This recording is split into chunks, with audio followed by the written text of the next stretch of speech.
Okay, we're just going to go over the basics, showing the difference between reflection and reflective glossiness in 3ds Max. I've just put this ball in this room, and we're just going to use this for our tests. So if I open a material editor here, and go Materials V-Ray, just double click on this, and it comes here into the middle of the material editor. I just double click on the icon, just to make it bigger so you can see what's going on. And by pressing this button, I assign it to the ball. And then this one here makes the material be shown in the viewport, and this one here is the show background in preview, so you can see the reflection going on here. Okay, so really, reflection and reflective glossiness are fairly simple to understand, although, to be honest, it took me quite a while to get my head around it. So the reflection, which goes all the way up here, you can just see a bit there. If I turn off Fresnel, you'll see more what's actually happening. And then we'll talk about Fresnel later and turning that on. But what this does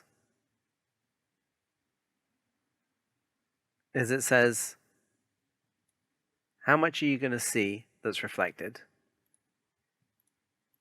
And how much are you not? So, for example, right now, there's no reflection, and so all you're seeing is 100% the diffuse color. As I come up here, it mirrors what's around it, what's in the room, and the rest of it is the diffuse color. Now, this means often for metals, what they'll do is they'll take the diffuse and they make that black, because that looks a little bit more realistic. But that's all this is. This is how much do you see a reflection, and how much do you see diffuse. So if I say okay there, and I make this blue, you see about 50% blue, and 50% what's going on in the room. I make it here, you see a tiny bit blue, and the rest is what's going on in the room. So for metals, often what's done is, this is black or almost black, like about there should be fine, and this comes up, but you make it a color. So the colors are done by combining the red, green, and blue in different amounts. So you can just come over here and you'll see where it is. You know, you want to make a blue metal or something like that. Something like this. And that's really it. You know, you want to make a, you can change the color, pick the color. And what you're now getting is you're getting these colors reflected, that amount, and the rest, which is all of this, is the diffuse color. And like I said, because blue here isn't right, normally people set that to black. Although often what I'll do is, I won't paste that in because you get this weird extra lightness going on in the diffuse. But for metals, I will bring this but darken it. So not all the way, but almost all the way. Sometimes. Sometimes I make it black. Kind of depends on how it renders and what I like. But that's reflection. Reflection really is very simple. It's simply how much do you see being reflected in the room and how much is diffuse. And that's all that is. Now, the reflective glossiness, I'm going to turn this all the way up so you can see this easier. Reflective glossiness is how blurred that reflection is. So as you bring this down, you'll see it just starts to blur. And that's really all there is to it. You know, you come right down, and you got this weird thing because it's saying, oh, I'm 100% reflective, but there's no glossiness. So this is how blurred is the reflection which you're seeing. And that's the simplicity of it. Just to give you some examples, let's put this up at 1 and leave that up that. Now it's going to be perfect reflection.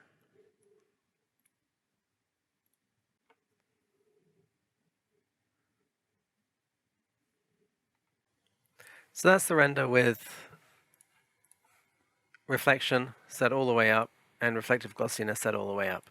And you basically get a complete mirror of the scene. And by the way, that's how you do chrome material or you do basic mirror material.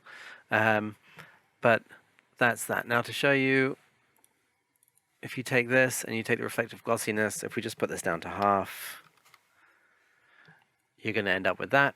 And that just means it's blurred. So it's really blurring the scene. It's blurring at 50%. So let's see how that renders.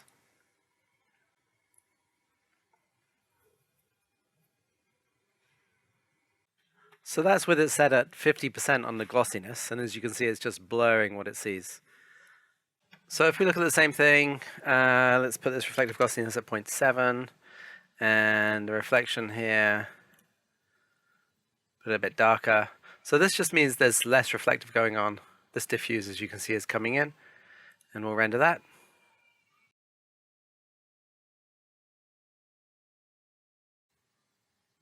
So you get the idea with how this works? It's really quite simple, quite basic. Just to go over one more thing here. Fresnel, if you turn it on, basically what that's doing is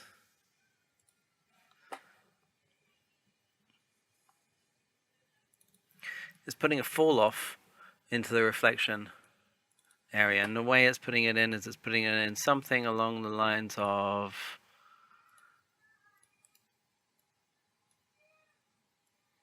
this. So if I turn this off, this will be similar.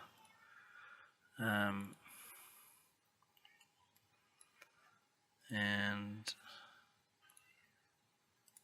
if I right click on there, I can say Bezier smooth, and that actually comes down a bit. And so this is very similar to, if I turn the map off.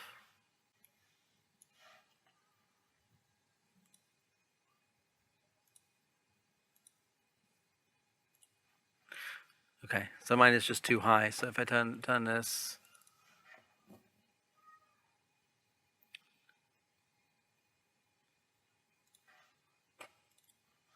if I bring these 2 points down, even lower, there you go. So somewhere about there. So let's say you have Fresnel reflections off, right? And you have this, and you can lower this down. You get the same thing as if it was on, and then you raise this up, and you see you get more and more items reflected in the room, and you get less and less of the diffuse color coming through. Now, the other way around this, if you take that out, just do that. If you turn Fresnel on, you can unlock it here, and you can just raise this amount up. And that basically does the same thing of raising that curve. You know, if you put that in, it's doing the same thing of moving this up. Sorry, that has to be off for this to be in there. So moving these 2 points up and down can also be duplicated by turning this on and moving this up and down. So that's how Fresnel reflections work. Basically, what you're looking at is, if you look at this very edge around here, you know, this is the front and side. So that's the front and that's the side. Or that's the front and that's the side. And what you're looking at is very sharply here on the edge, you get that increased reflection. So that's what the Fresnel is doing, and that's what this fall off is doing here. So the only other thing to go over here, if I just turn this off, I'm going to just reduce this down. There you go. Is down here in the BRDF, you've got anisotropy here and rotation. So if you raise this up, sorry, not to 1, but as you raise this up, 1 is maximum and it'll be the same as 0. You'll see this curve occurring. And this really is just faking it, because some metals behave like this. And then you can just rotate this. So you'll often do something like this for stainless steel, you know, you put it somewhere like that or like this. And you can just choose and play around with this and see how it's going to go. But that'll just stretch your reflections and bend things. Alright, so you can rotate this all the way around. And that's really all it is. So it's up to you if you want to use anisotropy and rotation or not. But that's how you use that, and that's the effect it has on the reflection and reflective glossiness. So that's really the reflection seen here. Just again, to go over reflection here, this is how much it reflects the scene and how much you see the diffuse. And reflective glossiness is how sharp those reflections are. That's reflection. Reflective glossiness, how sharp they are. As you come down, it just blurs those reflections. And that's really all there is to know about reflection and reflective glossiness.